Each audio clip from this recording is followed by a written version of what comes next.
세상 모든 아이들은 건강하게 자랄 권리가 있다.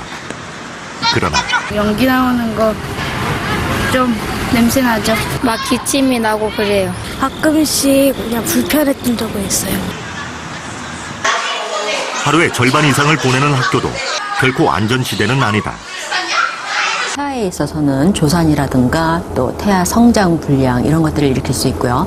어린아이들의 성장 과정에서 그러한 기관들이 올바르게 발육을 못할 수 있기 때문에 어린아이들의 노출 특별히 우리가 조심해야 되고요. 아이들의 건강을 치명적으로 악화시키는 이것. 도심 곳곳에서 무차별적으로 발생하는 미세먼지다. 공포스러운 미세먼지의 습격. 아이들을 지킬 수 있는 방법은 과연 없는 걸까? 우리에게 자동차 없는 삶은 상상조차 할 수 없는 일. 그래서 찻길과 아주 가까운 곳에 집들을 짓고 살고 있다. 역시 큰 도로가에 있는 승찬, 민찬이네.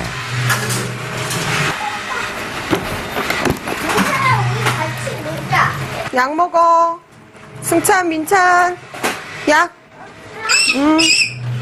형제가 2달째 약을 먹고 있단다. 어이, 잘하네. 간지러워요. 간지러워. 간지요. 간지러워. 어이, 코 나온다. 코감기라도 걸린 걸까? 아프. 아파. 그래, 아프니까 한 번 더. 이게 애들 이제 비염 있어가지고 콧물약인데, 요즘 계속 환절기라 그런지 약을 계속 지금 달고 살아요. 그래서 병원도 지금 계속 다니고 있고.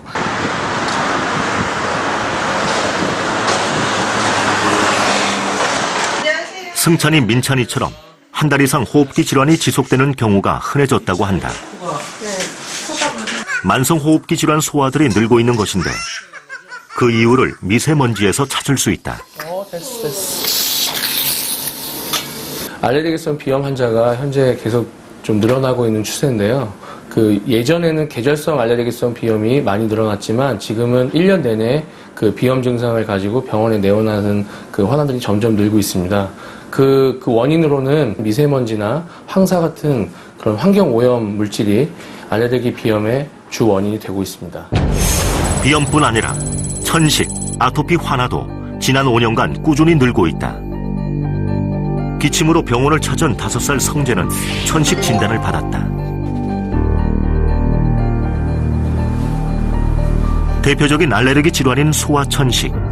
악화 요인 중 하나가 먼지로 알려져 있다.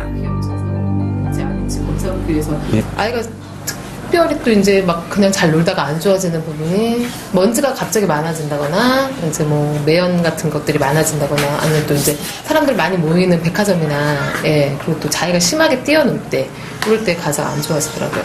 하나는 안에 좀 많이 오스트리아가 고향인 이 의사는 한국으로 와서 비염을 앓기 시작했다. 그는 환경에 따라 우리의 몸이 어떻게 반응하는지 보다 직접적으로 체감한 것이다. 잘해봐야겠네요. 저도 비염 좀 심했거든요. 근데 비염도 여기서 또 느낀 게 어떨 때는 진짜 나가기 좀 어렵고요. 나가면은 이거 바로 반응이 오기 때문에 그날만 끝나는 거 아니고 이제 또 심하게 감기 오기 때문에 한 번만 이렇게 안 좋은 공기에 나가서 마시게 되면 그러면 거의 며칠 동안 계속 고생되기 때문에 그 진짜 그냥 무시하진 않고 되게 주의 있게 좀 생각해야 될 거예요. 도시를 가두는 희뿌연 연무. 서울의 연무 발생일은 1년 평균 130일 이상이다. 그런데 사람들은 이 연무에 대해 어떻게 알고 있을까?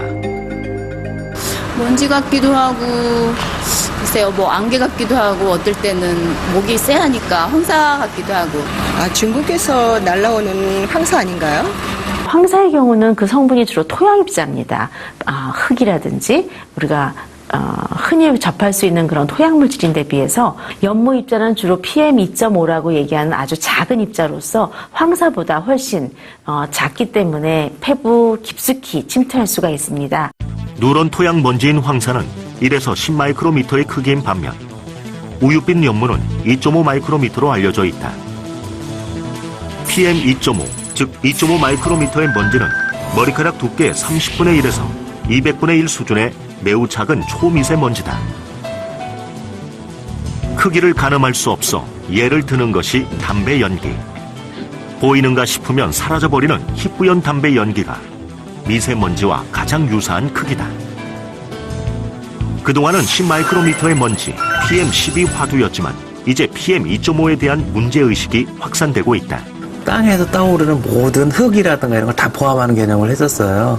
그러다가 이제 우리가 뭐 사람 과학도 발달하고 의학도 발달하면서 조사를 해보니까 큰 먼지들은 다 이 목에서 걸린다는 거죠. 10마이크로도 아주 깊숙이는 안 들어가고 인후부에서 얼마만큼 제거가 되는데 PM2.5로 조사를 해보니까 얘는 아주 깊숙이, 폐속 깊숙이까지 들어간단 말이에요. 그래서 그런 부분들에서 관심을 갖게 된 거죠. 더 인체 유해도가 크다라는 부분에서. 인체 유해도를 쥐 실험을 통해 확인해 보기로 했다. 먼저 쥐 2마리를 밀폐된 반원통에 넣었다. 새로운 환경에 탐색하기 바쁜 건강한 모습인데 여기에 3ml의 미세먼지를 주입했다. 금세 반원통은 마치 스모그가 낀 것처럼 뿌옇게 변했고 쥐들은 여기저기를 돌아다니며 마치 신선한 공기를 찾는 듯했다. 그러더니 금세 괴로운 듯 연신 코를 부비는 모습. PM2.5가 쥐의 기관지 점막을 자극해 통증을 유발시키는 것이다.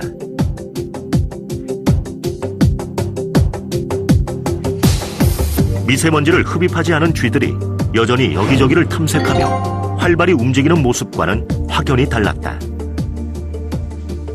미세먼지를 마시는 쥐는 상당히 이제 활동력이 떨어지고 코를 부빈다거나 또는 그 호흡수가 빨라지거나 이런 걸 이제 객관적으로 관찰할 수가 있고요. 정말 숨을 쉬기 어려운 것인지 폐 기능 검사를 실시해 보기로 했다. 돌아가는 원통에 쥐를 넣은 뒤 한쪽에는 미세먼지를 흡입시키고 다른 한쪽은 미세먼지를 흡입시키지 않았다. 결과는 확연한 차이를 보였다. 미세먼지를 흡입한 쥐는 숨을 쉬기 위해 폐 활량을 높여야만 했다.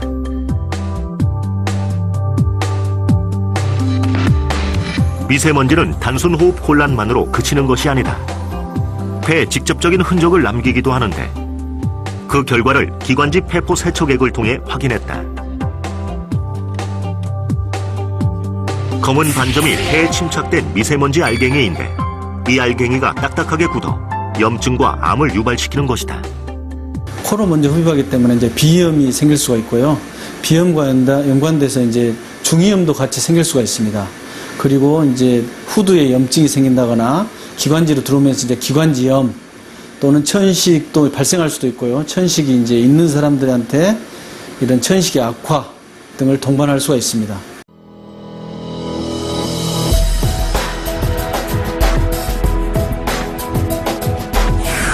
호흡기를 통해 코로 들어간 먼지는 1차 코털에서 걸러지고 2차로 기관지 섬모에서 걸러진다. 그래도 걸러지지 않은 채 몸속으로 들어가는 미세먼지가 기관지 끝에 달린 폐포에 흡착되어 염증 또는 폐질환을 일으킨다.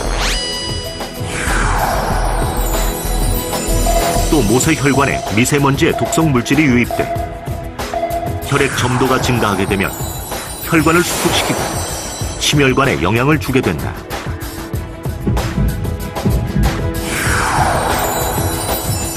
미세먼지의 심각성을 우리는 이미 충분한 대가를 지불하고 확인한 바 있다. 1948년 미국 펜실베니아 소규모 공업도시 도로나 지역에서는 5일 동안의 심각한 스모그가 발생하자 20명이 사망했다. 또한 1952년 영국 런던에서도 5일간 가시거리 100m도 안 되는 최악의 스모그가 발생, 4,000명이 사망에 이르렀다. 우리나라에서도 미세먼지로 인한 폐암 발생이 심각하게 대두되고 있다. 2005년 폐암 3기 판정을 받은 뒤 아직도 투병 중인 김선주 씨. 비흡연 폐암 환자 중 한 명이다. 잘 아시다시피 폐암하면 첫 번째 큰 원인은 일단 흡연. 근데 이제 우리나라 여자 환자들 보면 거의 80%가 비흡연자입니다. 굉장히 억울하죠. 왜? 난 담배 핀 적도 없는데. 그래서 저희도 참 드릴 말씀이 없거든요. 그럼 왜 80%나 되는 사람이 폐암에 걸리냐? 그래서 지금까지는 저희가 원인으로서는 간접 흡연도 들어갈 수 있다. 그다음에 생활 중에 여러 가지 위험 요소라든가 직업적인 어떤 위험에 노출, 뭐 라돈이라든가 이런 거에 대한 말씀을 많이 드렸는데 최근에 이제 나오고 있는 대두되는 아주 중요한 문제가 바로 미세먼지인 거죠. 가지고 있는 거예요? 예. 폐암으로 인한 합병증으로 지금도 1년에 몇 차례씩 입원 치료를 받으며 암과의 사투를 벌이고 있다. 또 움직이죠, 조금. 제가 뭐 술을 먹는 것도 아니고 담배를 피우는 것도 아니고 이제 비소세포암 이게 이제 비흡연자들한테 나타나는 그 암이라고 말씀하시더라고요. 그래 했는데 원인은 딱히 제가 울산에 사니까 공해 때문은 아닌가 싶기도 하고. 평생 울산화학단지에 살았다는 그녀. 굴뚝으로 인한 공해가 폐암의 원인이라고 믿고 있었는데 2005년부터 10년까지 전국의 폐암 발생률이 조금씩 줄어드는 반면 울산은 폐암 발생률이 증가세를 띠고 있다.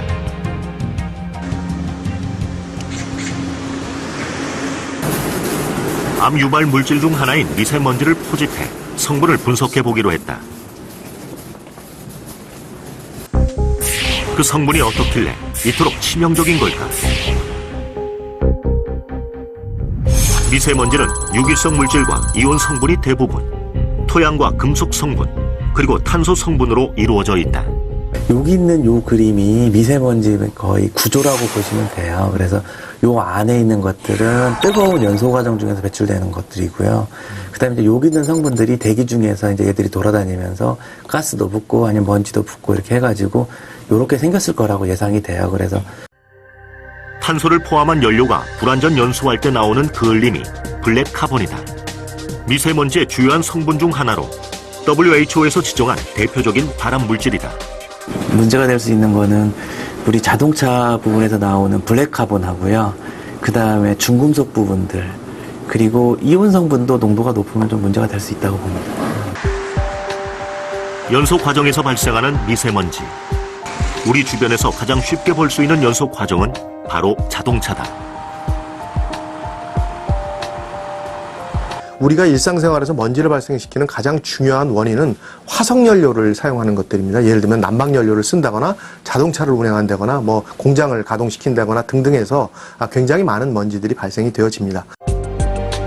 산업화의 주역인 공장의 굴뚝, 편리함의 대명사인 자동차, 인간이 만들어낸 문명의 이기가 미세먼지를 발생시키는 주요 원인이다. 미세먼지의 유해성이 알려지면서 우리도 적극적인 대응을 하고 있다. 서울 시내에 설치된 46개 도시 대기오염 측정소.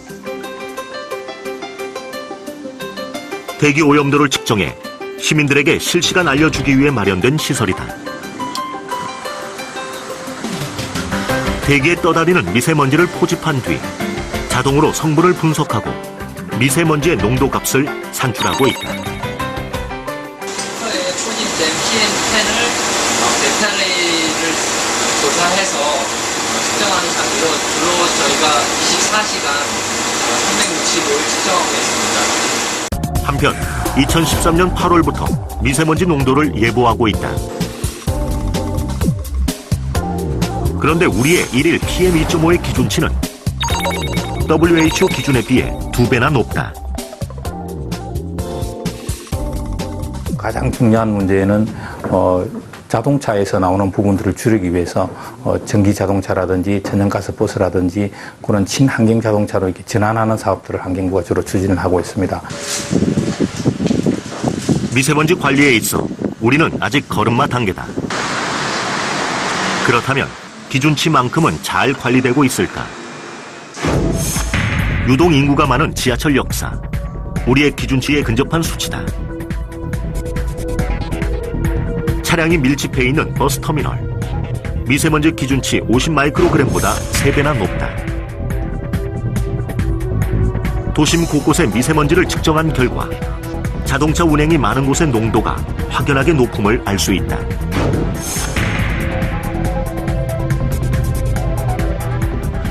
도로변에서는 차량 이동이 많기 때문에 비산되는 먼지가 당연히 많고요.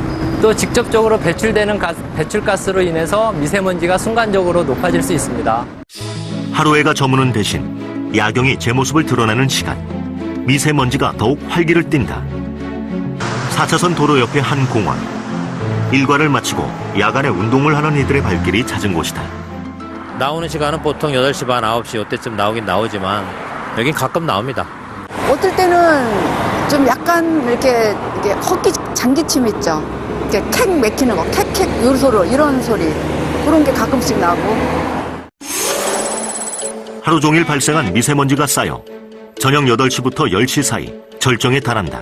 오후 8시부터 농도가 다시 이제 굉장히 증가합니다. 그래서 그 시간대는 오히려 환기를 하는 것도 좀 아닌 것 같고요. 그 다음에 또 뭐 실외에서 운동을 하는 것도 사실은 그 영향을 받을 수 있기 때문에 될 수 있으면 한 오후 3시부터 한 오후 6시 사이 운동을 야외에서 한다면 이게 바람직하지 않을까라고 생각을 합니다.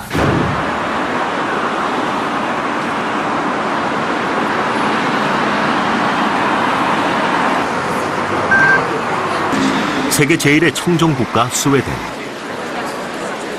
그러나 스웨덴 역시 미세먼지는 골칫덩이다. 우리의 테헤란과 비슷한 스톡홀름의 중심가인 훈스가탄 거리. 하루 평균 300만 대 차량이 이동하는 이곳은 스웨덴 중에서도 미세먼지 농도가 유독 높은 곳이다. 훈스가탄 곳곳에 미세먼지 포집기가 눈에 띄는데 철저한 관리 감독을 하고 있다. Som skapas av de vinterdäck med dubbar som svenskar använder på vintern.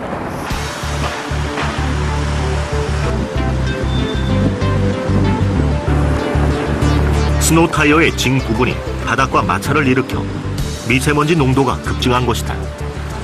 Vi använder ju EU-normerna och de normer som vi har problem med att uppfylla, det är 50 mikrogram per kvadratmeter över en 24-timmars period. Och den normen får överskridas max 35 gånger. Och vi har problem med att vi överskrider den oftare på vissa väldigt drabbade gator. Till exempel Hornsgatan. 그래서 2012년 특단의 조치를 취했다. 훈스가탄 거리에선 스노우 타이어 사용을 금지시킨 것이다. 미세먼지 급증의 원인을 분석한 끝에 얻은 결론. 원인을 알았으니 해결을 하는 것은 당연한 일이다.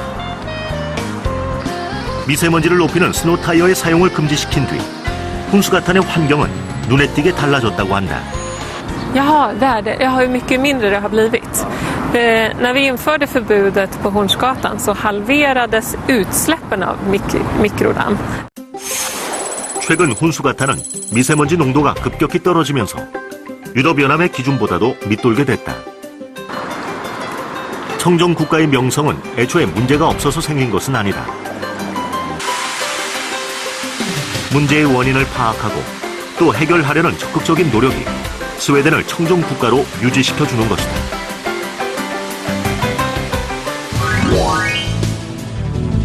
미세먼지의 탄생지 차도.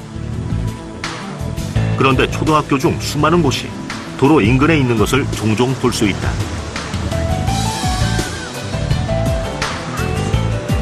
우리 아이들의 학교 환경은 어떨까? 먼저 운동장 두 면이 대로변과 맞닿아 있는 서울의 한 초등학교.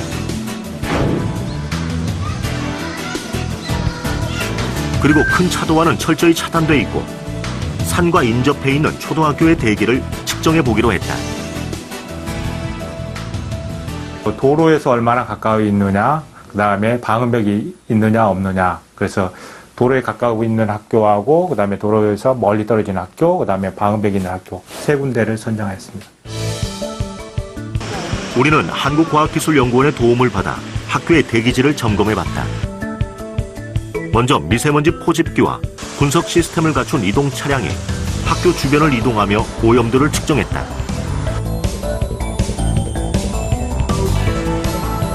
측정 차량이 학교 주변을 10차례를 돌면서 측정했고 평균값을 냈다. 이른바 학교 오염 지도를 작성하기 위해서인데 학교가 처해 있는 환경이 얼마나 다른지 확인해 보기 위해서다. 결과는 두 학교의 오염도가 확연히 다르게 나타났다.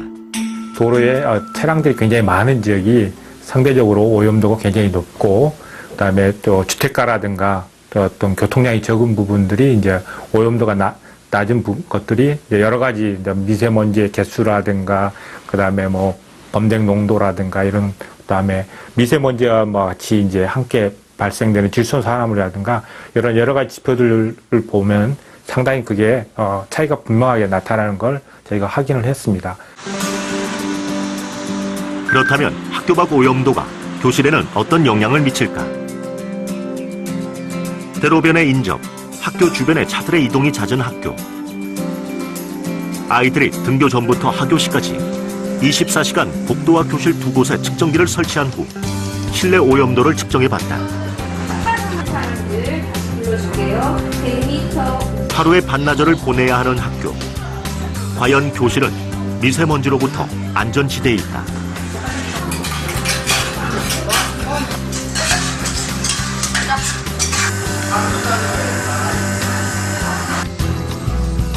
차도와 멀리 떨어져 있는 학교 역시 같은 조건으로 측정을 실시했다. 네.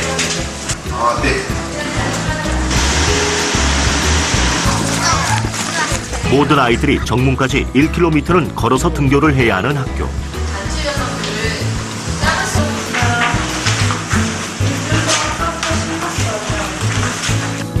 이 학교는 미세먼지로부터 안전할까?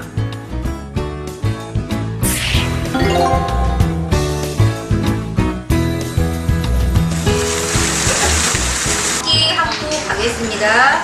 재채기와 함께 맑은 콧물이 흐를 때가 있다. 한편 소아과 전문의의 도움을 받아 만든 문진표로 아이들의 건강 상태를 알아봤다. 운동장이나 모래사장 그럴 때가 따가워요. 재채기와 함께 맑은 대로변 콧물이 학교에는 호흡기 질환을 호소하는 아이들이 있는 반면 대로변과 먼 학교의 경우 아토피가 호전된 학생을 만날 수 있었다. 원래는 무슨 초콜릿 한 개만 먹어도 막 여기 여기 톡톡 이런 거 나고 두드러기 같은 거 막 나고 그랬는데 학교 와서 뭐 놀고 그러니까 이제 초콜릿도 조금씩 먹게 되고 이제는 거의 다 났어요. 전신 상태와 호흡기, 순환기 질환 조사 결과 대로변 학교 학생들이 이상 증세를 더 많이 느끼고 있었다. 이제 낮 시간대 햇볕이 강하고 할 때는 실은 이런 오염들이 이제 우리가 실제로 발생되기 때문에 실은 그런 학교들도 낮 시간대에는 좀 이렇게 환기를 시킨다기보다는 환기를 안 시키는 게 오히려 어떤 어린이 건강에 도움이 될 수 있는 하나의 팁이 되겠습니다. 많게는 4배 이상 차이 나는 미세먼지 농도. 대부분의 도심 아이들이 미세먼지의 무방비 상태인 것이다. 성인들이 생각하기에 어린이는 단지 그냥 어른의 축소판이라고 착각들을 하는 경우들이 많이 있지만 어린이는 실제로 성장기라는 특수성을 갖고 있는 연령대입니다. 그 연령대에는 여러 가지의 것들을 흡수하는 흡수율이 굉장히 높습니다. 그런데 만약 우리가 안 좋은 공기를 많이 마시게 된다면 그 안 좋은 공기 안에 포함되어 있는 나쁜 성분도 역시 흡수를 성인에 비해서 훨씬 더 높게 한다는 것을 의미하게 됩니다. 도심 중에서도 복잡한 도로에 둘러싸여 있는 한 초등학교. 쪽으로 보면 이제 뒤에 어떻게 보면 산도 보이고 그래서 굉장히 좋은 환경인 것처럼 보이지만 이 앞에는 이제 지상 도로가 있고 또 2층 도로로 이제 내부 간선도로가 있기 때문에 자동차 오염 측면에서는 이제 다른 지역보다도 2배 이상 더 오염이 된 지역이고 또 오른편에는 이제 주택가이지만 이제 언덕길이 있어가지고 이쪽을 통행하는 차량들이 이제 가속 언덕길을 오르기 위해서 가속을 하면서 더 오염물질이 더 많이 나오게 됩니다. 그런데 이곳에는 방음벽이 세워져 있다. 소음을 막기 위해 세워진 방음벽이 혹시 미세먼지를 막을 수 있진 않을까? 우리는 방음벽 안쪽 운동장과 방음벽 밖 큰 도로를 돌면서 오염도 차이를 측정했다. 학교 앞 수문장처럼 호기롭게 세워진 방음벽. 결과는 매우 고무적이다. 방음벽이 자동차의 소음을 1차적으로 차단하는 동시에 미세먼지도 차단하는 효과가 있음을 알 수 있었다. 저희가 이번 측정을 통해서 그런 어떤 그 도로가 굉장히 혼잡한 도로에서 방음벽 위에 안쪽하고 실제 도로하고 오염도 차이가 뭐 심한 경우에는 한 10배 정도까지로 오염도가 줄어드는 걸 저희가 이번 측정을 통해서 확인을 했습니다. 미세먼지의 공격으로부터 아이들을 보호해야 한다. 이 모토는 이제 전 세계적으로 통용되고 있다. 미국 뉴욕시 퀸즈 지역에 있는 한 중학교. 이곳은 아즈마 프리 스쿨 존, 즉 천식을 주의해야 하는 지역으로 정해져 있다.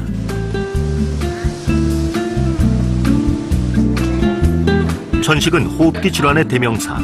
천식을 주의한다는 것은 학교 내 공기 환경을 위해 그만큼 노력하고 있다는 것이다. 그런데 수업 중 꼭꼭 닫아놓는 창문. 아즈마 프리스쿨 존에서는 창문을 열지 않는 건 역시 규칙이다. 대신 교실마다 설치된 에어컨으로 실내 온도를 조절하고 있다. We have most of the rooms are air conditioned, so we try not to open the windows. I know that doesn't sound you want fresh air, but in a place like this where it's the middle of a city, you don't want that air. 대로변에 있는 학교 학생들에게도 맑은 공기를 주기 위해 마련된 법이 아즈마 프리스쿨 존이다. 3년 전부터 뉴욕시는 학교 앞 공기질을 관리하기 위해 아즈마 프리스쿨 존 조항을 만들었다. 아이들의 등하교를 위해 학교 앞 주차를 해야 하는 스쿨버스. 그런데 주차를 할 때도 원칙이 있다. 바로 주차와 동시에 시동을 끄는 것이다. 뉴욕 스테이법으로 꼭 그 1분 안에 이 시동을 꺼놓고 기다려야 돼요. 1분 이상 하면은 이게 벌금도 나오고 이게 이 티켓을 먹게끔 돼 있어요. 이제 겨울에는 이제 추울 때는 고생이 되는데 그래도 이제 애들 건강을 위해서 이렇게 법으로 정해져 있으니까 그렇게 해야 되죠. 법에 따라야죠. 또 차량 통학이 보편화되어 있지만 오전 7시부터 오후 4시까지는 학교 앞 주차를 철저히 금지하고 있다. 학교 앞 차량을 철저하게 통제하고 있는 것이다. 조금 불편하지만 아이들을 미세먼지로부터 보호하기 위해 어른들 모두가 공감하고 애쓰고 있다. No, it's not difficult, unless you're in an area that you're not supposed to be parked to begin with. But usually most people do shut off their cars nowadays. I don't know. And I know there's parents that if they see other parents with their car idling, they'll ask them to shut it off. To turn off the engines, not leave them running. First of all, it wastes gas. Second of all, it emits all the smoke and pollution into the air, which we have enough of now. Not good for everybody, but especially kids for front of the schools, like small kids. Not good at the time. 자동차에서 발생한 미세먼지가 아이들에게 얼마나 치명적인가를 알리기 위해 뉴욕시 역시 오랜 시간 노력했다. 특히 학부모 교육에 주력했다. So we educate the children first, and then we ask the children to tell their parents. And children are the best teachers to parents. And so they go home and they tell their parents, "You can't do that, mom." 2013년 1월 13일 일주일째 안개와 연모 현상이 계속되면서 미세먼지 농도가 급증하고 있습니다. 메가톤급의 연무가 대한민국을 뒤덮었다. 기준치 50 마이크로그램에 비해 2배 이상 높은 수치다. 그런데 당시 중국의 미세먼지 농도는 사상 최악의 수준이었다. 지독한 스모그로 가시거리가 수십 미터로 떨어지고 비행기 이착륙이 취소되는 사태가 발생했다. 무려 기준치의 40배까지 높아지기도 했다. 이렇게 베이징과 서울의 미세먼지 그래프가 일치하는 경우가 적지 않다. 1월 13일에는 그 중국에서 그 큰 축제가 있었습니다. 그 춘절이라고 하는 그런 축제가 있어서 그 불꽃놀이를 많이 했고 그 불꽃놀이의 화약 가루나 그런 그 연기들이 아주 대규모로 우리나라 쪽으로 수송이 된 사례가 되겠습니다. 중국에서 발생한 미세먼지가 편서풍을 타고 우리에게 상륙한다. 중국 등 장거리에서 오는 부분이 약 3분의 1, 약 30%가 된다고 과학자들 사이에서 알려져 있습니다. 이 부분은 우리나라에 미치는 영향이 크기 때문에 중국과 한국 그리고 일본 이런 이웃 국가 간의 국제 협력 관계를 굉장히 공고하게 해서 가급적 중국으로부터 오는 미세먼지 피해가 발생하지 않도록 그렇게 노력하고 있습니다. 값싼 석탄 원료에 의존하고 있어 미세먼지 발생이 더욱 극심한 중국. 국제사회의 고민이 필요하다. 그렇다면 우리가 자고 먹고 생활하는 집안의 공기질은 어떠할까? 청소에 유달리 신경을 쓰고 있다는 한 가정을 찾았다. 하루에도 2-3번씩 쓸고 닦는다는 주부.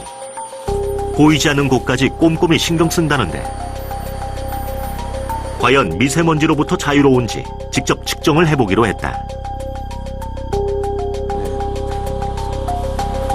먼지를 포집한 즉시 농도가 측정되는 휴대용 측정기를 사용했다. 거실에 측정을 해보았더니 0.024 정도의 수치를 보였습니다. 성장기 형제가 사용하는 방. 미세먼지 농도는 0.028. 그런데 아이들이 장난을 치자 50배가량 상승했다. 그렇다면 청소를 하면 미세먼지가 줄어들까? 그러니까 보시다시피 결과값은 0.052 정도 측정이 됐거든요. 청소 전에 비해 오히려 2배 이상 높아졌다.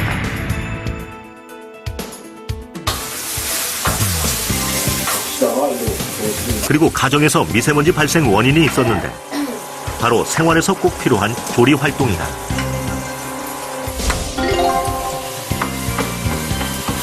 주방에서 요리할 때 그냥 무심결에 애들 그냥 식탁에 앉아서 책 보게 하거든요. 근데 그 많은 안 좋은 것들이 아이들한테 직접 간다는 사실에 너무 많이 놀랐어요.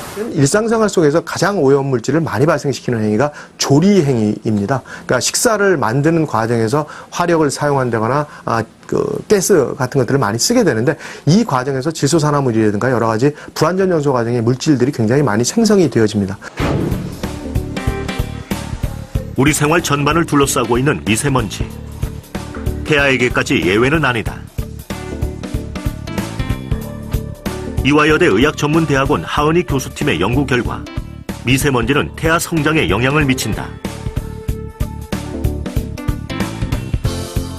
미세먼지가 10마이크로그램 증가할 때마다 태아의 양쪽 머리뼈 둘레가 0.16cm 유의하게 감소하였고 임신 3분기에는 미세먼지가 증가할 때마다 대퇴골 길이가 유의하게 감소하였습니다. 또한 뿐만 아니라 임신 주수가 유의하게 감소하였는데 이것은 조산의 위험성을 내포하고 있다고 할 수 있습니다. 미세먼지의 영향이 호흡기 질환뿐 아니라 2차, 3차 문제로까지 이어질 수 있음을 반증하는 결과다. 특히 태반과 태아가 형성되는 1기와 태아 성장이 급격하게 일어나는 3기에 극심한 미세먼지의 영향을 받는다면 조산으로까지 이어질 수 있다.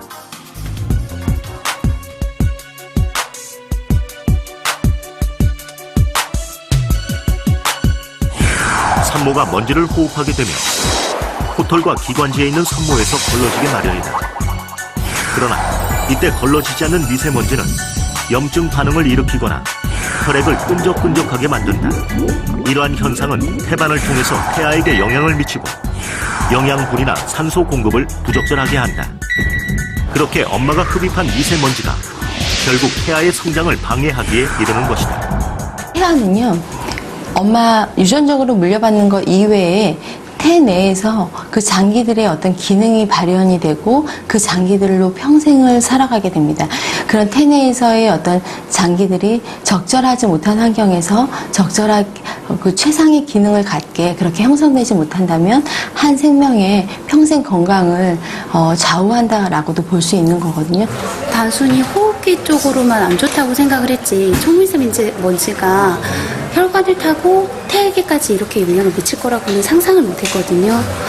걱정도 되면서 앞으로 각별히 신경 써야겠다 이 생각 드네요. 네. 온몸 구석구석 닿지 않는 곳이 없는 위력적인 미세먼지. 지난해 미국의 한 대학에서 미세먼지가 뇌에도 직접 들어간다는 연구 결과가 발표됐다. 연구를 진행했던 교수를 직접 만나기 위해 미국의 로체스터 대학교로 향했다. 환경의학을 전공하고 있는 군터 오버도스터 교수. 그는 미세먼지의 유해성을 오래도록 연구했는데 뇌는 치밀한 조직에 둘러싸여 병균이나 외부 물질이 침입하기 어렵다는 것이 의학계의 정론이었다. 그런데 뇌에 직접 닿는 물질이 있다는 것은 의학계에 파장을 일으켰고 미세먼지의 유해성을 다시 한번 각인시켰다. And so we found indeed that particles, these ultrafine carbon particles, when inhaled in a rat study, will travel up the olfactory nerve, deposit first in the nose, depositing there on the olfactory mucosa, we call it, and then the olfactory mucosa is connected to the olfactory brain, to the olfactory bulb in the brain, at the base of the brain, via nerves, sensory nerves, and these nerves cells are embedded in the nasal mucosa. So it's neuronal cells, but they're outside the brain in the nose. Yeah? And so the particles are taken up there and then travel along the nerve into the olfactory brain. 다시 말해 쥐 실험 결과 밝혀낸 경로는 이렇다. 우리 몸속에 들어온 먼지의 대부분은 각종 섬모에 의해 걸러지지만 섬모의 거름망을 피하는 미세먼지가 문제가 되는 것이다. 이렇게 거름장치 섬모를 통과한 미세먼지는 후각신경을 타고 뇌 전두엽에 도달한 뒤 백질이라는 뇌의 연결 구조물을 통해 뇌 전체로 퍼지면서 염증 반응을 일으키게 된다. 이러한 염증은 행동기능 장애뿐 아니라 각종 뇌질환의 원인이 된다.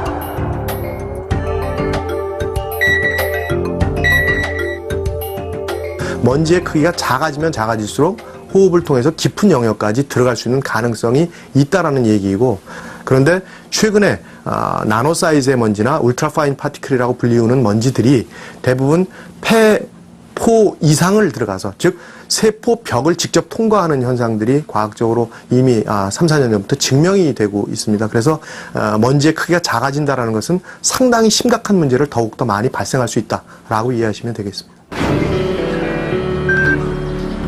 세계 1등 청정 국가로 알려져 있는 스웨덴.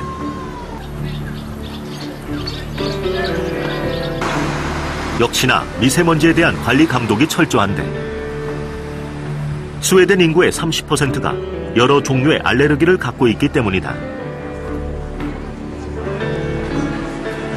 När det gäller till exempel dammsugare så måste de klara små partiklar som är 0,3 till 0,5 mikrometer. Och det är väldigt små partiklar. Så att om man menar på att man måste ställa hårda krav på de här dammsugarna med filter, att det ska vara täta dammsugare så det inte kan läcka och så vidare. Det är ett sätt att jobba med det så att de tar fram de här kriterierna, och det beslutas sedan av vår förbundsstyrelse då som bestämmer att det här ska vi anta de här kriterierna och så vidare. 스웨덴은 천식 알레르기 협회에서 청소기기, 침구 등 알레르기와 관련된 생활용품을 인증하고 있다. 그 인증 기준이 워낙 엄격해 세계적으로 권위적이다.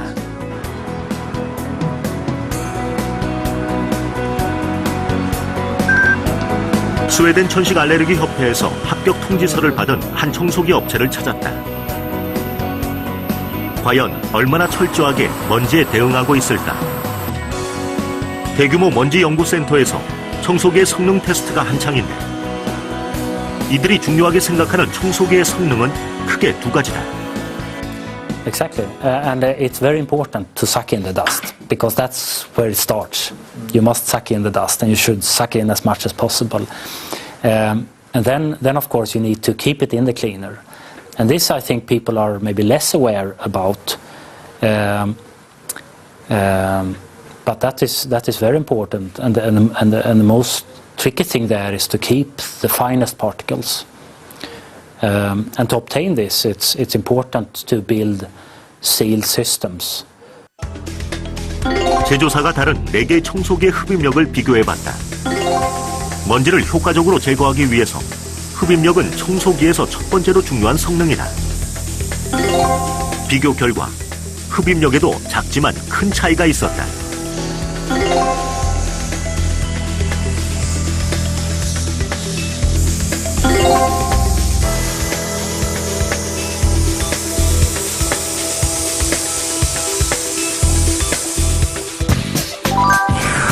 미세먼지의 흡입을 돕는 강력한 모터는 청소기에서 필수적인 부분이다. 그런데 흡입한 이후 더 필요한 중요한 기술이 있다. 바로 먼지가 다시 빠져나가지 않도록 밀봉하는 것이다. First of all, you need to have a good filter. It's about getting all air through a good filter. And the easiest way out is not always the filter. It can be, if we have a small gap here in our ceiling, the air will choose to go that way because it's easier.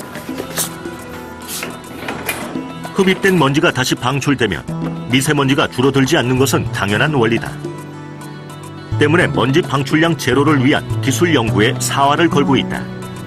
특히 기준치인 PM2.5보다도 훨씬 작은 0.3 마이크로미터의 먼지까지 잡아내기 위한 기술 개발이 한창이다. 실제 배출량을 테스트해보기로 했다. 먼지를 흡입시킨 뒤 청소기의 배기구 앞에서 미세먼지 농도를 측정하는 방식이다. 놀랄 만큼 올라가는 미세먼지 농도.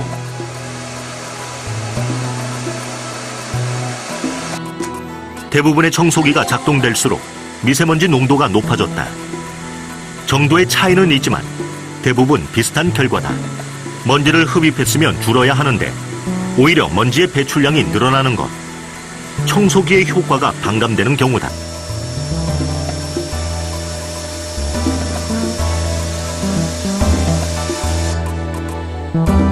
그러나 이 제품의 측정 결과 미세먼지 농도가 줄어드는 것을 확인할 수 있었다. 흡입된 먼지가 방출되지 않는 것이다. For us, it's of course very important to get as low as possible when it comes to particle emissions. And we can work on much lower levels than the 2.5. And that's also regulated in the new labeling coming from the European Union, that they specify how good the machines are, measured in a standard way, so that the consumers can judge when they go out and buy a vacuum cleaner, which one is the best when it comes to emissions or particles.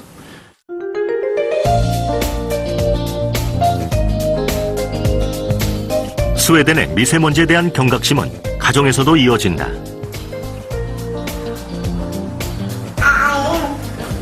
실외 공기뿐 아니라 가정 내 공기 관리에도 철저한 스웨덴 사람들. 이 주부 역시 하루에 2-3번 청소를 하는 것이 습관처럼 자리 잡았다. 이들에게는 청소에 앞서 환기를 하는 것이 몸에 밴 청소 수칙이다. Den var lätt en gång, Melker. Jämfört med vår.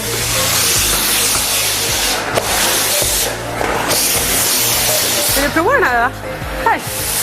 Så. Dammsug. Så. 이렇게 함께 청소를 하는 곳에도 자유로운 분위기. 청소기 작동 시 먼지 발생을 걱정하지 않은 모습이다. Jag är ju själv allergiker, så det är något jag tänker på när jag köper en produkt, att det ska vara en bra produkt som håller kvar dammet inne i dammsugaren.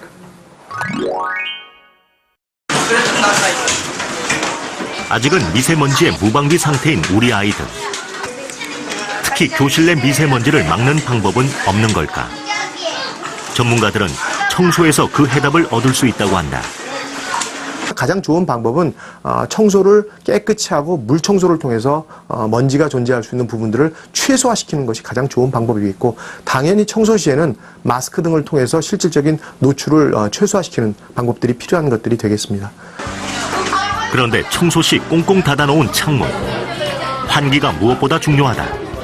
따라서 차량 통행과 시간에 대한 것들을 잘 배려를 하셔서 최소한 하루에 30분 이상 2회 이상은 환기를 해주시는 것이 기본적으로 실내 오염물질들이 실내에 계속 축적이 되어짐으로 인해서 인체에 미치는 영향을 최소화시킬 수 있는 방법이 되겠고요.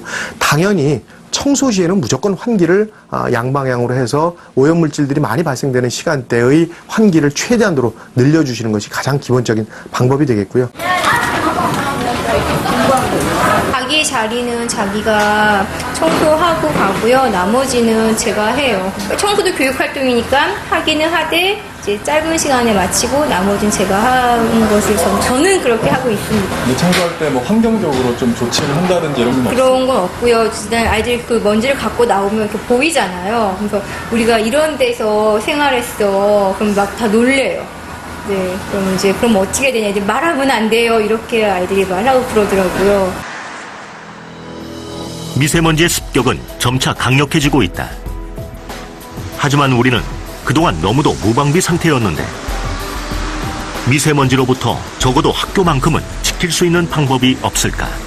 학교 주위에 도로가 있게 되는데 그래서 이제 도로로부터 이제 자동차 오염의 어떤 노출을 줄이기 위해서는 뭐 최소한 뭐 등굣길에 어떤 통행을 제한한다든가 그리고 어떤 그 승용차라든가 이런 부분들이 어떤 교실에서 일정 거리 이내에는 어떤 뭐 주차를 못하게 한다든가 이래서 어떤 자동차에서 발생되는 미세먼지가 1차적으로 교실까지 도달하는 거리를 멀리함으로써 우리가 보호할 수 있게 되었고 2차적으로는 이제 교실 안에서 우리가 뭐 환기라든가 하기 위해서 창문을 여는데 이런 시간들을 저희가 오염이 낮을 때 환기를 시키고 그다음에 오염이 높을 때는 창문을 닫고 뭐 필요시에는 이제 뭐 그 선풍기를 튼다든가 해서 어떤 그 열적인 어떤 그 환경 조건을 만족시켜주는 그런 노력이 필요하다고 생각이 됩니다. 문명의 이기로 인해 우리 아이들이 병들고 있다. 깨끗한 환경에서 건강하게 자랄 수 있는 아이들의 환경권은 어떤 순간에도 보장받아야 할 권리. 미세먼지로부터 아이들을 지키기 위한 어른들의 해안이 절실한 때이다.